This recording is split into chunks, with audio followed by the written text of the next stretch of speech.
आप देख रहे हैं YouTube चैनल दिल थाम के। मैं हूँ राना जफर इकबाल जफर। तो आज की चंद अहम खबरें।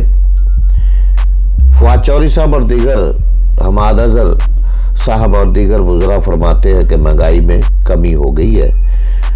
पता नहीं वो कहाँ से पढ़ के आ जाते हैं कि महंगाई में कमी हो गई है। और भाई, आप किसी मजदूर आदमी से पूछे कि महंगाई में कमी हुई है कि नहीं। आप गरीबों में जाकर बैठे तो सही, आपने कभी गरीबों में बैठना सीखा ही नहीं कि आप लोग यूँ फरमाएं कि महंगाई में कमी हुई है। ज़िली इंतज़ामिया ने दूध दही वालों की कीमतों में अशरबा इजाफा कर दिया है। दूध दही 15 रुपए तक महंगा कर दिया। दूध 15 रुपए बढ़कर 115 रुपए लीटर कर दिया। दही 15 रुपए से बढ़कर 135 रुपए फी किलोग्राम कर दिया गया। दालों की कीमतों में 10 से 20 रुपए तक इजाफा किया गया। 10 रुपए इजाफे के बाद चावल सुपर बासमती 130 रुपए किलोग्राम तक पहुंच चुका है। दाल चना 5 से 10 रुपए तक महंगे हो चुके हैं। दाल मसूर 15 रुपए किलोग्राम तक महंगी कर दी है। दाल माश 20 रुपए किलो महंगी। दाल मूंग 15 रुपए किलो महंगी।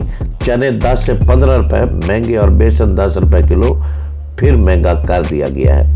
मटन 150 रुपए फी किलोग्राम महंगा करके 1100 रुपए फी किलोग्राम, जबकि बीफ 100 रुपए से बढ़ाकर 600 रुपए फी किलो कर दिया। ये कोई गरीब आदमी खा सकता है? जिसकी जनाब टोटल दिहाड़ी 700 रुपया होती है, वो मटन खाएगा या बीफ खाएगा? वो तो दाल भी नहीं खा सकता। इधर डिप्टी कमिश्नर लाहौर उमर शेर चट्ठा ने नए नरखनामे का नोटिफिकेशन जारी कर दिया है। मजीद बरा एक बार फिर मुत्तहिदा नान बाई एसोसिएशन ने रोटी और नान की कीमतों में इजाफे का फैसला कर लिया है। नान बाई एसोसिएशन के मुताबिक मुत्तहिदा नान बाई एसोसिएशन का हंगामी इजलास हुआ, जिसमें रोटी और नान की कीमत बढ़ाने का हतमी फैसला किया जाएगा। ख्याल है गुज़श्ता साल नान बाई एसोसिएशन ने रोटी 10 रुपए और नान 15 रुपए का किया था। जरा का कहना है कि आटे का थैला 850 से बढ़कर 1100 रुपए और बोरी 4800 बढ़कर 6000 रुपए की हो गई है, जबकि गैस और बिजली के रेट भी बढ़ रहे हैं। इजलास में रोटी की कीमत 10 से 12 और नान की 15 से 18 रुपए करने का फैसला किया गया है। और ये भी अगर फैसला हो जाता है कि इनकी कीमतें और मजीद बढ़ा दी जाए, तो बताएं जनाब चौधरी फवाद साहब, चौधरी हमाद साहब, कि किस तरह पाकिस्तानी कौम कुछ खा सकेगी, जी सकेगी, क्या करे, किधर जाए? खुदा के लिए इस गरीब अवाम के बारे में सोचे, इस तरह की बातें ना करें जिससे इस कौम का दिल दुखता हो। और इस कौम का दिल दुख रहा है कि जिस तरह महंगाई होती जा रही है, किसी भी पाकिस्तानी को एक वक्त का खाना भी नसीब नहीं होने वाला। इसी रफ्तार से अगर महंगाई बढ़ती रही तो हम तो रोते हैं ना कि अफ़गानिस्तान में ग़ज़ाई किल्लत पैदा हो जाएगी या वो हो जाएगा या वहाँ पे लोग भूखे मर गए। पाकिस्तान का भी हाल यही होने जा रहा है अगर इस पर कंट्रोल ना किया गया। सुहाने सपने दिखाकर, मुस्तकबिल की बातें सुनाकर आप कौम को वर्गला नहीं सकते। इस कौम ने जहाँ बहुत कुछ देखा है, हाँ मानते हैं हम कि ये जनाब साबका हुकूमतों की गलतियाँ होंगी, लेकिन अगर उनकी गलतियाँ हैं तो भाई उन्हें संवारना भी तो किसी ने है। अगर आप लोगों ने नहीं संवारना तो कौन संवारेगा? तो इसलिए इस तरफ आप पीटीआई को, जनाब वज़ीर आज़म इमरान खान साहब को तवज्जो देना होगी। इस हवाले से आगे बढ़ना होगा और महंगाई को कम करने के लिए कोई अमली इक़दामात करना होंगे। राशन कार्ड कोई इसका एक अच्छा इक़दाम हो सकता है, लेकिन कितने लोगों के लिए? भाई ये चीज़ें रोज़मर्रा की है, ये तो ख़रीदनी हर बंदे ने है, हर बंदे ने इस्तेमाल करनी है। जो पहले भी 12-12 हज़ार रुपया सास के हवाले से तकसीम किया जा रहा है, वो भी गैर मुनसफाना सा लगता है, क्योंकि उसमें जो लिस्ट है उसे छानबीन की ही नहीं गई। मुस्तहिक अफराद के नाम नहीं आ रहे, जिन लोगों को ज़रूरत ही नहीं, वो किसी को कुछ देने के काबिल है, उनके नाम निकल रहे हैं और वो 12,000 रुपया लेने जा रहे हैं। तो इस तरह की ये जो गलतियाँ और कमियाँ कोताहियाँ हैं, ये मौजूदा गवर्नमेंट को दूर करना होगी और इन पर नोटिस लेना होगा, वरना आने वाला इलेक्शन सिवाय आपके इंतखाबी जलसों मीटिंगों में महंगाई का रोना रोने वालों के अलावा कोई नहीं आएगा। कराची में पुलिस ने एक और कारनामा सर अंजाम दिया है, जिसके हवाले से बीबीसी की रिपोर्ट जो है वो भी आपके सामने रखता हूँ। पाकिस्तान के सबसे बड़े शहर कराची में अब तक एक और मुबैना पुलिस मुकाबले में हलाक होने वाले नौजवान अरसलान मसूद के वालिद लियाकत मसूद का इल्ज़ाम है कि पुलिस ने बगैर किसी वार्निंग के इनके बेटे पर सीधी गोली चलाई, जिससे उसकी मौत वाक़ हुई। औरंगी टाउन के इलाके में 4:45 बजे के करीब गुज़श्ता रोज़ फायरिंग से अरसलान मसूद हलाक और यासर नामी नौजवान ज़ख्मी हो गया था। इब्तदाई तौर पर इसे डकैती का वाक़या करार दिया गया था, ताहम बाद में पुलिस के खिलाफ फायरिंग का मुकदमा दर्ज किया गया। मरने वाले नौजवान के वालिद लियाकत मसूद ने बीबीसी के नामा निगार को बताया कि उनका बेटा कॉलेज का तालिब इल्म था और कोचिंग के लिए अपने दोस्त यासर के साथ मोटरसाइकिल पर गया हुआ था। इन पर फायरिंग की गई। जख्मी यासर ने इन्हें घर पर आकर बताया कि इन पर फायरिंग हुई है, जिसके नतीजे में वो अब्बासी अस्पताल पहुंचे, जहां इनके बेटे के लाइन मौजूद थी। अब्बासी शहीद अस्पताल में स्ट्रेचर पर मौजूद बेटे के लाश के साथ लियाकत मसूद की एक वीडियो सोशल मीडिया पर भी वायरल हुई, जिसमें देखा जा सकता है कि उनके सीने पर पाकिस्तान के झंडे का बैज लगा हुआ था और वो कह रहे थे कि इनका ताल्लुक वज़ीरिस्तान से है, खून का बदला खून है। इनके बरादरी के तमाम लोग पहुंचे। लियाकत मसूद नेबर्स एसोसिएशन के सदर और तरीके इंसाफ के मुकामी रहनुमा भी हैं। सिंध असम्बली में अपोजिशन रहनुमा अलीम आदिल शेख भी अब्बासी अस्पताल पहुंचे। पुलिस के आला अफसरान ने भी मुतासरीन से मुलाकात की, जिसके बाद SHO को मुअत्तल और एक सिपाही को गिरफ्तार किया गया। अरसलान के कातल और यासर को जख्मी करने का मुकदमा SHO आजम गुबंग समेत सिपाहियों के खिलाफ औरंगी टाउन थाने में दर्ज किया गया।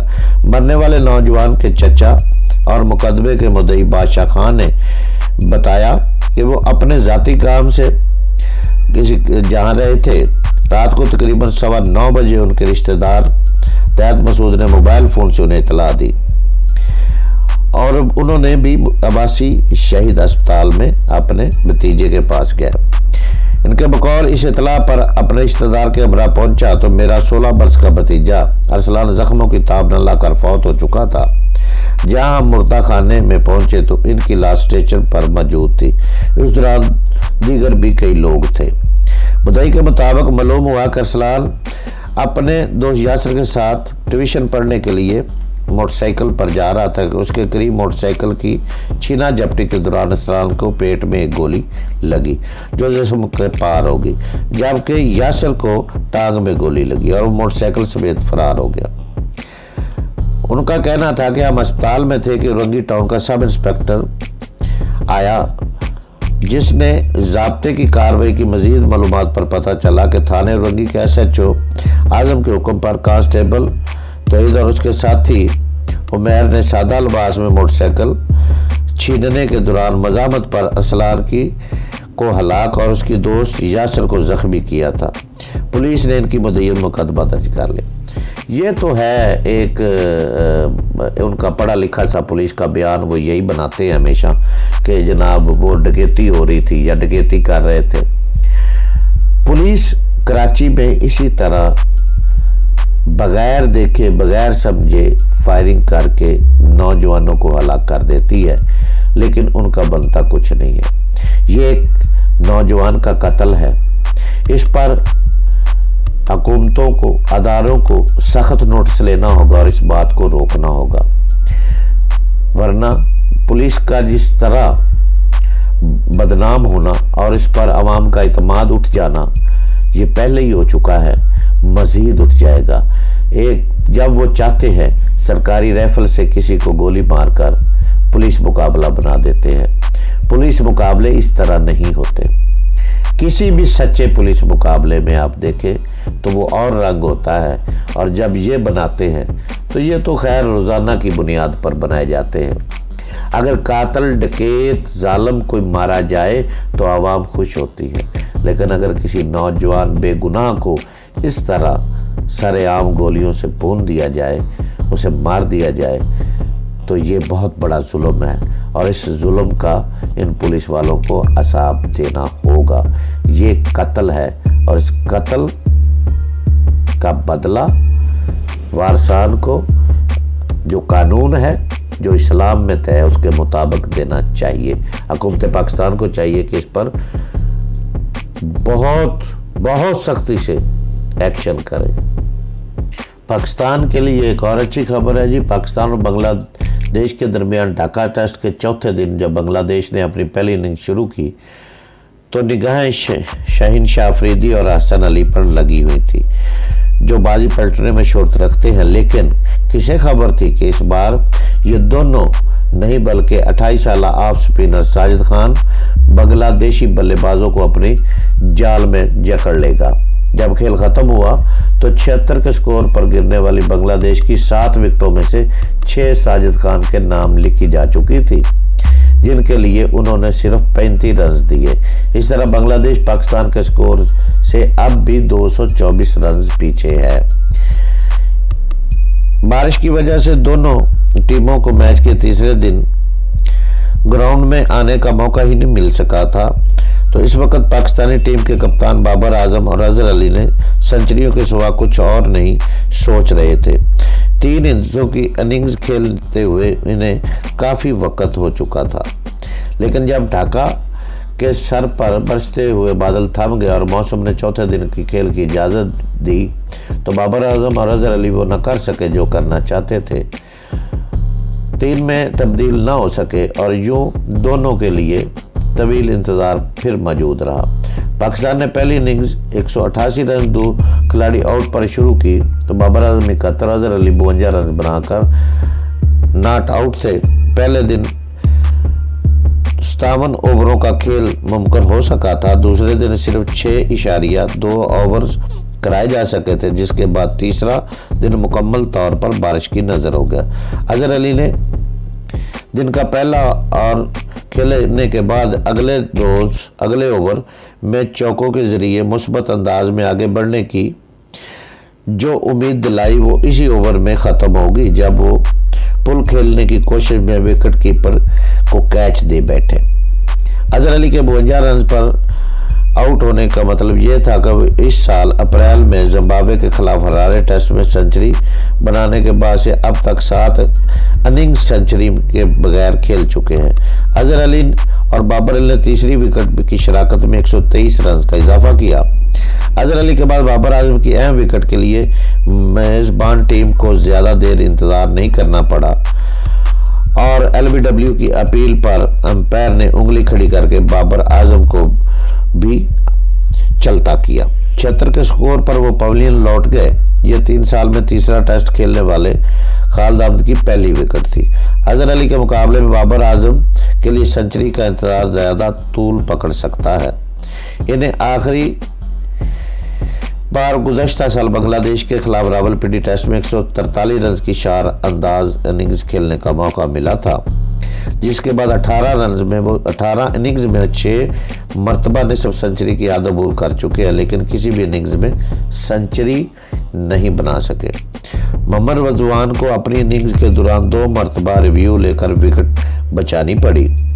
फवाद आलम इस एतबार से खुद खुशकिस्मत रहे कि उन्होंने अबाद हुसैन की गेंद बल्ले का किनारा लेती हुई जब लिटनदास के पास गई, लेकिन हैरतअंगेज़ तौर पर किसी ने भी उसका कैच पर अपील नहीं की। अनायत हुसैन ने मायूसी का एक और लम्हा उस वक़्त आया जब मोहम्मद रज़वान का कैच स्क्वायर लेग बाउंड्री पर ड्रॉप हो गया। बाबर आजम को फवाद आलम की निस्फ सेंचुरी का इंतज़ार था ताकि वो इनिंग्स डिक्लेयर कर सकें। इस निस्फ सेंचुरी वाले 1 रन से पाकिस्तान की इनिंग्स के 300 रन भी 4 विकेटों पर मुकम्मल हुए। टेस्ट मैचों में 5 सेंचुरियां बनाने वाले फवाद आलम की यह दूसरी निस्फ सेंचुरी है। T20 में मुस्तकिल मिजाजी से रन बनाने वाले wicket keeper batsman Mohammad Rizwan को भी इस बात का अंदाज़ा था कि एक बड़ी इनिंग्स इन पर कर्ज है। जनूबी अफ्रीका के खिलाफ पीडी टेस्ट में अपनी अवलीन सेंचुरी के बाद वो भी अपनी इस 8वीं इनिंग्स में निस्फ सेंचुरी तक पहुंचने में कामयाब हो सके। फवाद आलम और मोहम्मद रिजवान दोनों टेस्ट क्रिकेट में 1000 रन की तकमील के करीब पहुंच चुके हैं। बांग्लादेश ने जब पहली इनिंग शुरू की तो इसे पाकिस्तानी बॉलरों के लिए एक और वार का सामना करना पड़ा। खासतौर पर ऑफ स्पिनर साजिद खान मेज़बान बल्लेबाजों के लिए मुश्किल तरीन बॉलर बन गए। साजिद खान ने अपने पहले ही ओवर में जो तासर कायम की आखिरी वक्त तक कायम रहा। पहले ओवर में महमूदुल हसन ने स्लिप में बाबर आजम को कैच थमाया और फिर इनके चौथे ओवर में शादमान का कैच हसन अली ने दबोचा। कप्तान मोमिनुल हक की मायूस कुन बैटिंग का सिलसिला थमने का नाम नहीं ले रहा। हसन अली की बराह रास्त थ्रो ने इन्हें सिर्फ 1 रन पर वापसी का रास्ता दिखा दिया। इस मुश्किल घड़ी में बांग्लादेशी टीम 2 काबिल एतमाद बैट्समैन मुशीकुर रहमान और लिटनदास की तरफ देख रही थी, लेकिन ये दोनों भी साजिद खान की गिरफ्त से निकलने में नाकाम रहे। बांग्लादेशी टीम नजमुल हसन और मेहदी हसन की विकेटें गिरने की वजह से मुकम्मल तौर पर बेबसी की तस्वीर बन चुकी थी। एक एंड पर मौजूद तजर्बाकार शकीब अल हसन के लिए भी इस दबाव से निकलने का आसान नुस्खा भी मौजूद न था। बहरहाल साजिद खान ने बहुत उम्दा बॉलिंग की और उन्होंने बता दिया कि पाकिस्तान में टैलेंट की कमी नहीं है। अगर उन्हें ग्राउंड दिए जाएं और उन्हें किसी सियासत में पीछे न रखा जाए तो पाकिस्तान के पास बेहतरीन स्पिन फास्ट बॉलर मौजूद हैं और इसी तरह बल्लेबाज भी जो दुनिया के ताकतवर टीमों का दलेरी से मुकाबला कर सकते हैं। Well done Pakistan.